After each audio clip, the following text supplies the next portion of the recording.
ভারতের পশ্চিমবঙ্গ রাজ্যে স্কুল শিক্ষক নিয়োগ দুর্নীতির মামলায় সুপ্রিম কোর্টের রায়ে চাকরি হারিয়েছে প্রায় 26,000 শিক্ষক। এই রায়ের পরই বেকায়দায় পড়ে গিয়েছে মমতা বন্দ্যোপাধ্যায়। একই সাথে রাজ্যের রাজনীতি হয়ে উঠেছে উত্তাল।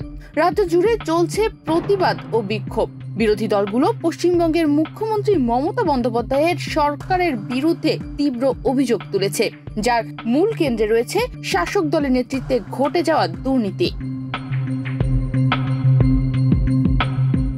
2016 সালে স্কুল সার্ভিস কমিশনের মাধ্যমে শিক্ষক নিয়োগ নিয়ে দুর্নীতির অভিযোগ ওঠে। অভিযোগ অনুযায়ী যারা পরীক্ষায় পাশ করতে পারেননি তাদের উত্তরপত্রে বেআইনিভাবে নম্বর বাড়িয়ে চাকরি দেওয়া হয়। এক পর্যায়ে কলকাতা হাইকোর্টের নির্দেশে সিবিআই তদন্তে 5,243 জন অযোগ্য প্রার্থীর তালিকা পাওয়া যায়। কিন্তু রাজ্য সরকার এই তালিকা পৃথকভাবে বিবেচনা না করে একযোগে 25,753 জনকে নিয়োগ দেয়।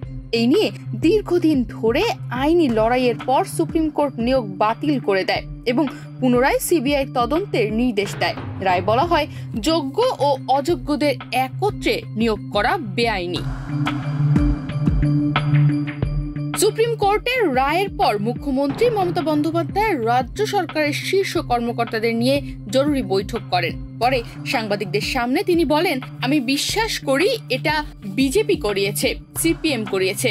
তিনি সিপিএম সাংসদ ও আইনজীবী বিকাশ রঞ্জন ভট্টাচার্যকে কটাক্ষ করে বলেন, তিনি তো পৃথিবীর সবচেয়ে বৃহত্তম আইনজীবী, ভাবছি একটা নোবেলের সুপারিশ করব।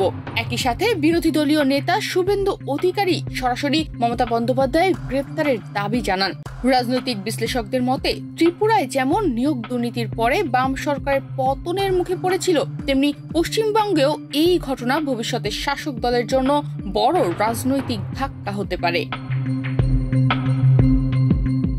সুপ্রিম কোর্টের রায়ের দিন বিধাননগরের এসএসসি দপ্তরের সামনে চাকরিহারা প্রার্থীরা কান্নায় ভেঙে পড়েন এবং বিক্ষোভ করেন। তাদের অনেকেই বলেন তারা কোনো অন্যায় করেননি, অথচ রাজনৈতিক ও প্রশাসনিক গাফিলতির কারণে তাদের স্বপ্নভঙ্গ হলো।